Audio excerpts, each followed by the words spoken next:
Hello students, जो last video थी उसमें इन्वर्जन का मैंने बेसिक बताया था।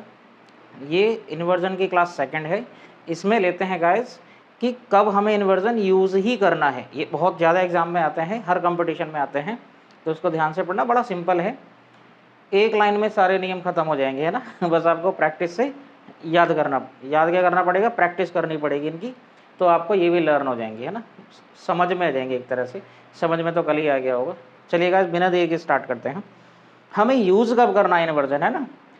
तो देखिए, इन्वर्जन हमें यूज़ तब करना है जब कोई भी close, when a close begins with, है ना, जब कोई भी क्लोज सेंटेंस का, चाहे वो नेक्स्ट वाला क्लोज हो चाहे वो स्टार्टिंग वाला क्लोज हो, दो क्लोज कम से कम अगर हैं किसी में तो, है ना, और अगर एक है तो वो तो अकेला उसी से शुरू रहेगा।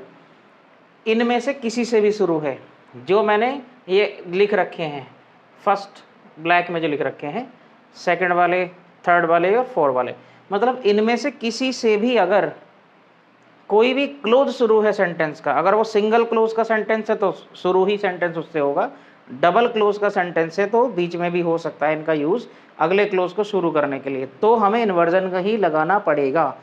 ऐसा क्यों है?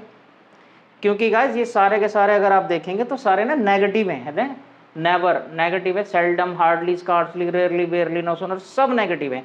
तो ये ऐसे नेगेटिव एडवर्बियल और प्रेपोजिशनल एक्सप्रेशंस हैं जो अगर सेंटेंस की शुरुआत करते हैं यानी क्लोज की शुरुआत करते हैं तो हमें इन्वर्जन ही लगाना पड़ेगा, अदरवाइज गलत हो जाएगा। क्लियर है? और अगर ये सेंटेंस की शुरुआत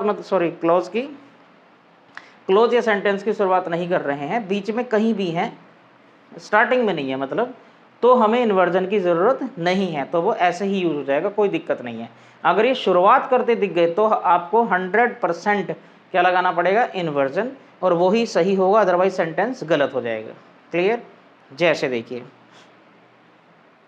अगर सेंटेंस शुरू है नेवर से या सेल्डम, हार्डली, स्कार्सली, रेयरली, बेयरली, तो सभी नेगेटिव है। देखिए, नेवर का मतलब कभी नहीं, सेल्डम, हार्डली, स्कार्सली, रेयरली, बेयरली, इनका मतलब है न के बराबर या फिर शायद ही कभी। नो सूनर का मतलब बिना देर के, है ना। तो देखिए गाइस, खुद का मतलब इनका क्या है, नेगेटिव, और सभी सेंटेंस में ये शुरुआत कर रहे हैं क्लोज की, है ना।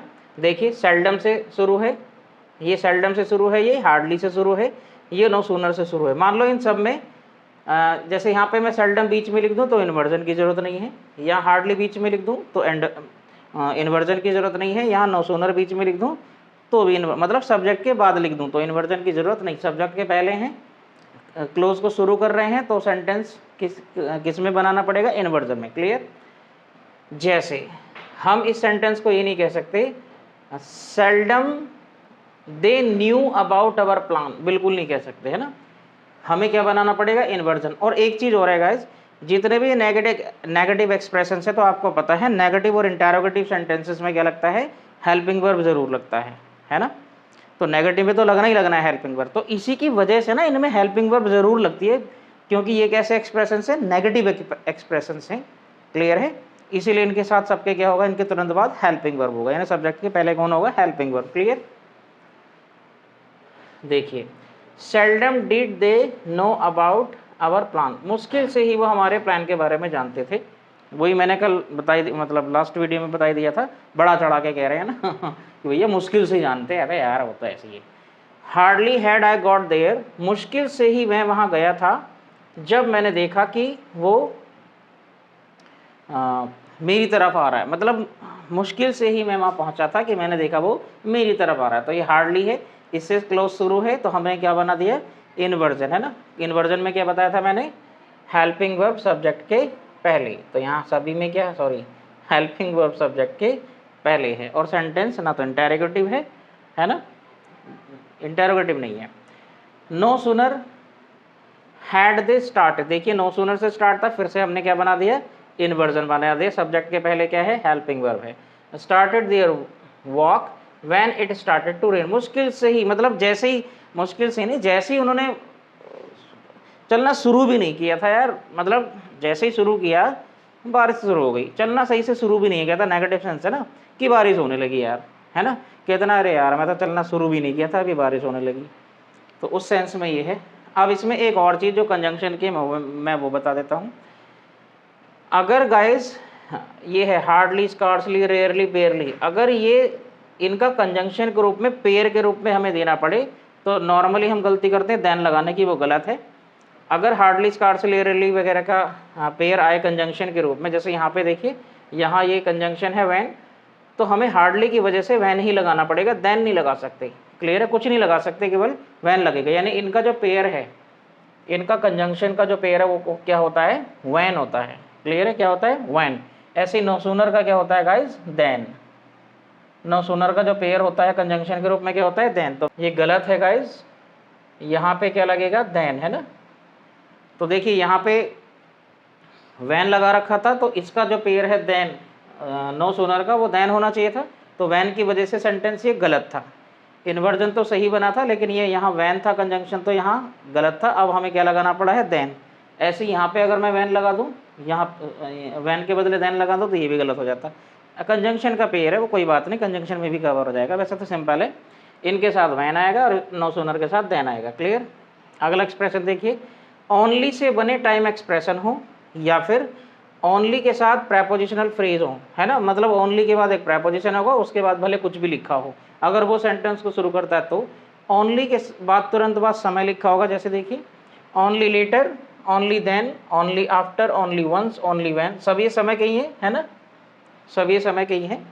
ऐसे यहाँ ओनली बाई चांस वगैरह होगा ना, ये लिखा मैंने ओनली बाय चांस, है ना। तो देखिए ओनली बाय, इन, विद, कुछ भी इसके बाद कोई भी फ्रेज है तो कोई दिक्कत नहीं है।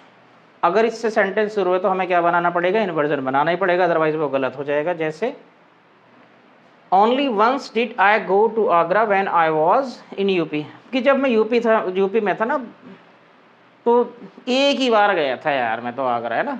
आगरा कितनी बार? एक ही बार गया था। नेक्स्ट, अब देखिए इसमें जो मान लो आप सोच रहे होंगे कि बीच में आ गया, तो बीच वाला भी मैंने ले लिया है। फर्स्ट इन्फॉर्म दैम, पहले उन्हें खबर करो। ओनली देन, तो देखिए ये वाला जो क्लोज है, ये वाला, है ना, ये ओनली देन से शुरू हो गया ना, तो हमें क्या बनाना पड़ेगा? इन्वर्जन। इसलिए देखिए सब्जेक्ट से पहले क्या लगाया है? हेल्पिंग वर्ब, यानी इन्वर्जन। तो ये बीच में भी है, देखिए पहले उन्हें खबर दो, only then can they help you, उसके बाद ही वो तुम्हारी मदद कर सकते हैं। भाई साहब उन्हें बताओ तो सही कि यू नीड हेल्प, है ना। नेक्स्ट एग्जाम्पल,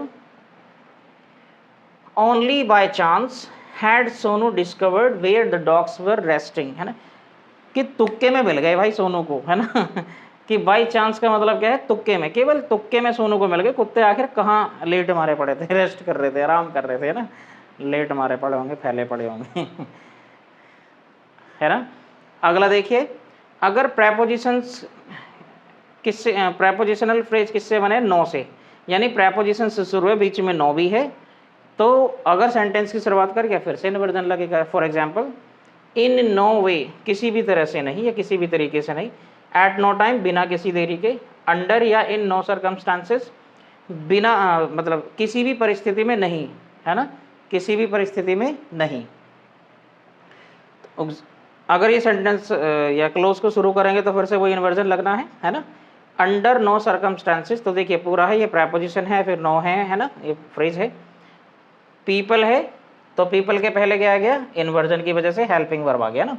तो किसी भी परिस्थिति में लोग मंदिर के अंदर प्रवेश करना अलाउ नहीं है लोगों का। क्लियर है? मान लो किसी ने बाउंडेशन लगा रखी होगी, सही है। Next, at no time did they want to do something new. At no time मतलब वेरी क्विकली, जल्दी ही, है ना, बहुत जल्दी, है ना, कि बिना देरी के, यानी जल्दी ही उन्होंने कुछ नया ट्राई करने का सोचा, या वो चाहते थे कुछ नया ट्राई करना। क्लियर है? लास्ट, नोट एक्सप्रेशंस, यानी नोट वाले एक्सप्रेशन, जैसे नॉट ओनली, नॉट अनटिल, ये तो बहुत आते हैं ना। नॉट प्लस ऑब्जेक्ट, ये प्लस है, कभी टू समझ लो यहाँ पे, है ना। नॉट प्लस ऑब्जेक्ट, अगर ऐसा है, या फिर लिटिल, लेकिन लिटिल का मतलब क्या होना चाहिए? न के बराबर। जैसे लिटिल, लिटिल, द लिटिल होता है ना, तो न के बराबर अगर इसका मीनिंग है और ये क्लोज को शुरू कर दे, तो हमें क्या लगाना पड़ेगा? इन्वर्जन लगाना पड़ेगा। क्लियर है? जैसे not until October will your exam start. October के पहले तो भैया तुम्हारे पेपर स्टार्ट ही ना हो सके, जोर डाल के कह रहा है ना। तो देखिए ये था ना, not any single word was spoken in the meeting. भैया मीटिंग में तो एक शब्द भी ना बोला गया, है ना। और last example, little do we know about under water creatures. भाई साहब जो पानी, गहरे पानी के जो जीव हैं उनके बारे में तो ना के बराबर नॉलेज है हमें, है ना। अब मान लीजिए इसमें कोई सा भी सेंटेंस ले लीजिए आप, अगर इसमें से कोई भी एक्सप्रेशन आपने बीच में डाल दिया तो there will never be any inversion, that will be simple sentence, है ना। फॉर एग्जाम्पल इसी को ले लो, है ना, सेल्डम को ले लो, तो they seldom knew about our plan, ऐसे होगा, they seldom knew about our plan. सही है, सेल्डम क्योंकि एडवर्ब ऑफ फ्रिक्वेंसी भी है टाइम की वजह से, तो ये मेन वर्ब के पहले पोजीशन रहती है इन सभी की, है ना, तो इसलिए सेंटेंस वो बनेगा। क्लियर है। तो गाइस इंपॉर्टेंट नियम थे, एग्जाम में बहुत आते हैं और ये ना एक जगह आपको मिलते नहीं है, प्रैक्टिस में कोई अलग, तो मैंने इकट्ठे दे दिए। एक और वीडियो आएगा जो प्रेपोजिशन पे बेस होगा, वहाँ इन्वर्जन लगना है। क्लियर है। तो उम्मीद है गाइस सारा क्लियर हो गया होगा आपको। फिर भी अगर नहीं है तो डाउट कमेंट कर सकते हैं, और चैनल पर नए हैं तो सब्सक्राइब करना बिल्कुल ना भूलें, और पसंद आ रही है वीडियो तो लाइक किया करें, शेयर किया करें। मिलते हैं नेक्स्ट वीडियो में, बाय बाय, टेक केयर।